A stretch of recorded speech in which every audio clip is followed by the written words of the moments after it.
जारी है, जिसके कारण प्रदेश में करीब 8,000 से ज्यादा स्लीपर बसों का संचालन ठप हो गया है। अब इसके कारण यात्रियों को भी कई परेशानियों का सामना करना पड़ रहा है। तो वह इस हड़ताल को बस ऑपरेटर एसोसिएशन राजस्थान ने समर्थन दिया है। ऐसे में स्टेज कैरेज बसें भी 4 नवंबर से हड़ताल में शामिल हो सकती हैं। ये बड़ी खबर आपको बता रहे हैं। दरअसल परिवहन विभाग की ओर से की जा रही कार्रवाई के विरोध में ये हड़ताल शुरू की गई है। इस वक्त की बड़ी खबर जयपुर से आपको बता रहे हैं। तो राजस्थान में स्लीपर बस संचालकों की हड़ताल दूसरे दिन भी जारी है, जिसके कारण अब प्रदेश में करीब 8,000 से ज्यादा स्लीपर बसों का संचालन ठप हो गया और इसका सीधा असर पड़ रहा है राजस्थान की जनता पर, क्योंकि अब जो यात्री हैं उनको कई दिक्कतों का सामना करना पड़ रहा है। सड़कों पर वाहनों की रफ्तार थमी है और ऐसे में यात्री परेशान हो रहे हैं।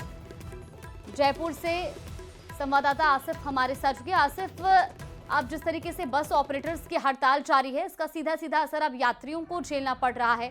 फिलहाल वहां पर मौजूदा स्थिति क्या है?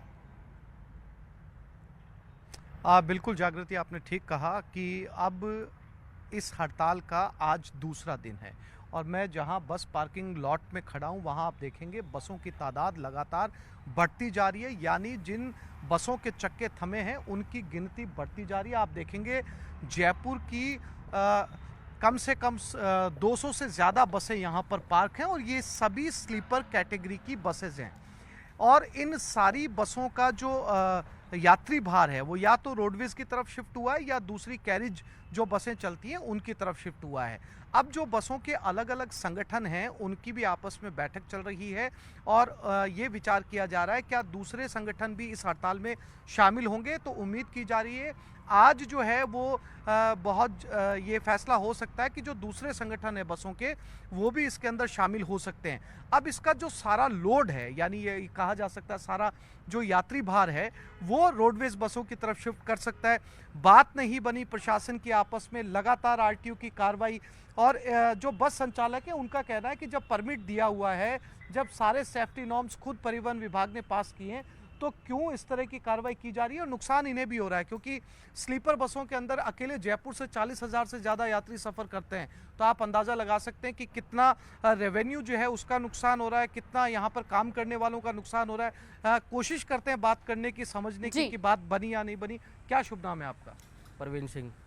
परवीन जी, ये बताइए आज दूसरा दिन है हड़ताल का, बात बनी, आगे बात बढ़ी या लगता है गतिरोध टूटेगा? नहीं सर, ऐसा कुछ भी नहीं है। अभी तक आरटीओ या फिर सरकार के किसी भी आदमी से हमारी कोई भी मुलाकात नहीं हो पाई है अब तक, ना ही किसी ने हमारा अब तक कोई सपोर्ट किया है। समस्या सबसे बड़ी ये आ रही है कि भाई जैसे हम गवर्नमेंट के साथ ही हैं, ऐसी नहीं है कि नहीं है, लेकिन जब अगर गाड़ियाँ हमने बनाई हैं, हमने पास भी करवाई है, गवर्नमेंट के अधिकारियों ने पास की है, सब कुछ किया है, हम सब एक एक पॉइंट जो भी गवर्नमेंट ने हमें दे रखे हम उसके अनुसार काम। कितना नुकसान हो रहा है आपका यहाँ पर बसें रुकने से? बसें रुकने से काफ़ी नुकसान हो रहा है सर। इसके अंदर हमारा, हम तो मैकेनिकल है, जब तक गाड़ियाँ नहीं चलेगी तो हमारा भी नुकसान है। एक चेन है, ये तो चेन के हिसाब से चलना पड़ता है। गाड़ी नहीं चलेगी हमारा नुकसान है, गाड़ी का नुकसान है, पैसेंजरों का नुकसान है, हर आदमी परेशान है इसमें। जागृति, यहाँ पर आप देख सकते हैं ये बस संचालक हैं, इन्हीं बसों के साथ इसी पार्किंग एरिया के अंदर खड़े। मैं एक बार फिर से आपको तस्वीरें दिखाना चाहता हूँ। यहाँ पर आप इन तस्वीरों को देखकर अंदाज़ा लगा सकती हैं कि बसों की तादाद इतनी ज़्यादा है कि अब अगर इस पार्किंग लॉट में 4 भी बसें और लाई गई तो यहाँ पर उन्हें खड़ी करने के लिए जगह नहीं मिलेंगी। साफ तौर पर बस संचालकों का कहना है कि नुकसान उन्हें भी हो रहा है।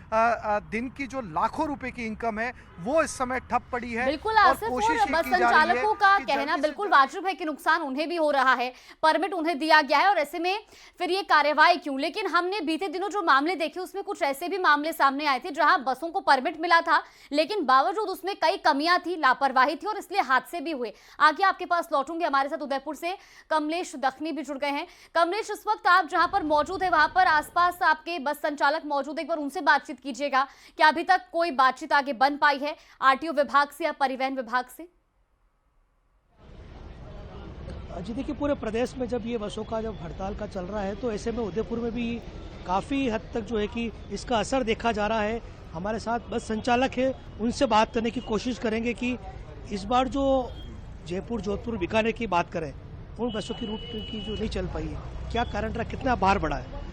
बहुत बार बढ़ा है, सवारियां मारी मारी फिर रही है सब तरफ और कुछ भी नहीं हो पा रहा है। और इन्होंने जो भी किया है वो हमको बिगर पूछी है, जो इन्होंने गाड़ियां सीज करना चालू कर दिया। कम से कम हमको मोहलत तो देनी चाहिए ताकि ये जो हमारी जो भी कमियां हैं उनको दूर कर दें।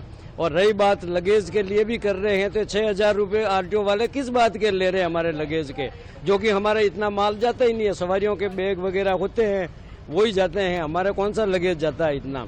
और हम तो ये थोड़ी कहते हैं अगर ज्यादा हाइट में अगर ले जा रहे हैं लगेज तो उन गाड़ियों को सीज करो ना, हम थोड़ी मना कर रहे हैं। जो लीगल है उनको तो आप रहने दीजिए। एसोसिएशन की भी कल कोई बैठक हुई है, कल क्या निर्णय रहा, क्या बातचीत हुई? कल हमारे उदयपुर एसोसिएशन की मीटिंग हुई है, जिसमें हमारे Marwar association, Jaipur association, Bikaner association से बात हुई है। आज हमारी वापस उसके लिए मीटिंग है और हम भी इस बंद में शामिल होने की तैयारी कर सकते हैं, बिल्कुल तैयार है। बाकी हमारा उदयपुर से जाने वाली जो जयपुर, जोधपुर और बीकानेर की गाड़ियां बिल्कुल बंद है, क्योंकि उनका बिल्कुल आदेश है आगे से कि बिल्कुल यहाँ पे कोई भी गाड़ी नहीं आनी चाहिए। इसलिए हमारा उदयपुर, भीलवाड़ा, जयपुर, दिल्ली, इस रूट की सारी गाड़ियां बंद है। इससे कस्टमर बहुत ज्यादा परेशान हो रहा है। रोज लगभग 500,000 कस्टमर परेशान होकर जा रहा है यहाँ से वापस, उसको बसें नहीं मिल रही है। अगर यात्रियों की बात करें तो कितना प्रभाव पड़ा है यात्रियों के ऊपर? बहुत प्रभाव पड़ा है। इसमें मोटर मालिकों को बहुत तकलीफ है। एक तो गाड़ियां सब बंद है, इससे इनकी किस्तें भी नहीं निकल रही है, ड्राइवर और कंडक्टर भी बेरोजगार हो गए हैं। और इतनी सख्त कार्रवाई करनी थी तो कम से कम 15 दिन पहले इनको नोटिस देना चाहिए ताकि छोटी मोटी गलतियां है तो उसको सुधार सके, लेकिन गवर्नमेंट ने इनको मौका नहीं दिया। इसलिए पब्लिक में और बस मालिकों में बहुत रोष है। Thank you. अगर स्टाफ की बात करें तो कितने कारोबार से लोग जुड़े हुए हैं इनसे, इस कारोबार? यहाँ उदयपुर में कम से कम 500 लोग जुड़े हुए हैं इस कारोबार से। और गवर्नमेंट इसलिए सुनवाई नहीं कर रही है क्योंकि अभी इलेक्शन सर पे नहीं है। अगर इलेक्शन सर पे हो तो न तो कोई हड़ताल होती न कुछ होता, 1 मिनट में सुनवाई हो जाती। अगर इलेक्शन सर पे होता तो, अभी इलेक्शन नहीं है इस वजह से कोई सुनवाई नहीं है। बाकी आगे लाके उनको बुला के जो भी वार्ता है वो 1 सेकंड में हो जाती है। अभी इलेक्शन नहीं है इसलिए गवर्नमेंट कोई सुनवाई नहीं करेगी। अब किस तरह की डिमांड की जा रही है, क्या मांग है प्रमुख रूप से? डिमांड तो यही है कि ये जो चल रहा है वो टाइम दिया जाए आरटीओ द्वारा। आरटीओ जो मनमानी कर रही है और ये मनमानी नहीं चलेगी, कम से कम 2 महीने दिए जाए, क्योंकि इतनी जल्दी ये होने वाला नहीं है काम। ये जो करना चाह रहे हैं ना इतनी जल्दी नहीं होगा, कम से कम 2 महीने चाहिए, क्योंकि इतने कारखाने भी नहीं है कि फटाफट गाड़ियों को लाया जाए और फटाफट किया जाए। इसके लिए कुछ समय चाहिए, हम तो यही कहेंगे समय दिया जाए। देखिए बिल्कुल जो बस संचालक है पूरी तरह से तैयार है सरकार के साथ, आरटीओ के साथ, क्योंकि इनको समय दिया जाए, जो गाड़ियां उनको मॉडिफाई किया जाए, क्योंकि कारखाने काम है और बसें ज़्यादा है, ऐसे में समय लगेगा। जी। इनकी जो बात है इन्होंने रखी, एसोसिएशन की मीटिंग भी हुई और आज जो है कि पूरी तरह से इस बात पर निर्णय लिया जाएगा कि आगे किया जाए। बिल्कुल आसिफ, देखिए यहाँ पर कमलेश बातचीत कर रहे थे बस संचालकों से और ऑपरेटर से। उनका कहना है कि उनको समय चाहिए ताकि जो लापरवाहियां हैं, जो कमियां हैं, उनको दुरुस्त किया जा सके।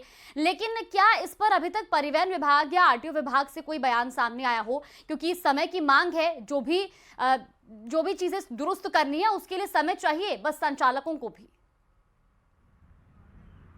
आप बिल्कुल जागृति, जयपुर आरटीओ की अगर बात करें तो जयपुर में 2 आरटीओ आते हैं, एक झालाना में आता है, एक विद्याधर नगर में आता है। और जयपुर आरटीओ ने बहुत क्लियर जो है बसेस की, जो निजी बस के मालिक हैं, इन्हें साफ तौर पर कह दिया था कि दिवाली तक हम जो हैं वो नरमी बरत सकते हैं, दिवाली तक की मोहलत आपको दी जा सकती है।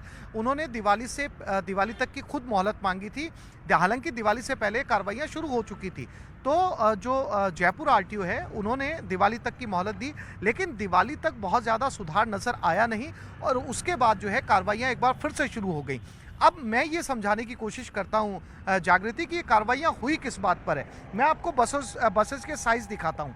आप देखिए कि ये जो बस का साइज़ है जी, ये आप देख सकते हैं, ये ओवर साइज के अंदर आता है। इसे कहा जाता है कि जितने सीसी का ये चेसिस नहीं है उससे ज़्यादा इस बस का लोड यहाँ पर बढ़ाया गया है।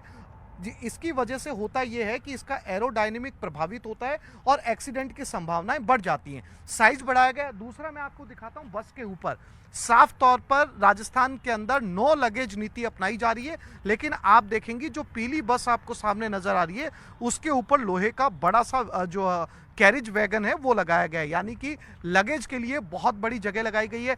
अब आप देखिए कि जब उस बस में लगेज भरा जाएगा वो किसी तार को निश्चित रूप से टच करेगा, किसी गांव के अंदर जाते हुए, किसी छोटे कस्बे में जाते हुए, किसी छोटे शहर में जाते हुए, जहां पर जो लाइंस हैं वो छोटी रहेंगी और उसकी वजह से जो है वो ये टच करेगा। साथ ही साथ मैं इधर भी दिखाना चाहूँगा कि जो लगेज के लिए ऊपर जो कैरिज वैगन लगाया जाता है, आप देख सकती हैं मेरे पीछे ये बस है जिसके ऊपर करणी इंद्र कृपा लिखा हुआ है। इस बस के ऊपर आप देख सकती हैं एक तो पहले से ये बसें ओवरसाइज हैं, ऊपर से इनके ऊपर लगेज के लिए ये इतना बड़ा जो है वो कैरिज वैगन लगाया गया है, जिसकी वजह से आरटीओ लगातार ये कार्रवाइयाँ कर रहा है। और इन बस संचालकों ने ये कहा था आरटीओ को कि हम दिवाली तक ये सारी त्रुटियां जो हैं बसों के अंदर दूर कर लेंगे।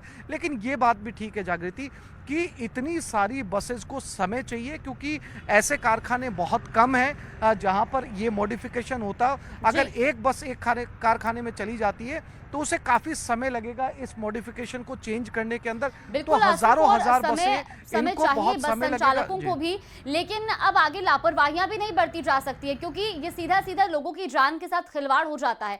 फिलहाल आप दोनों का बहुत शुक्रिया हमारे साथ जुड़ने के लिए और जानकारी साझा करने के लिए।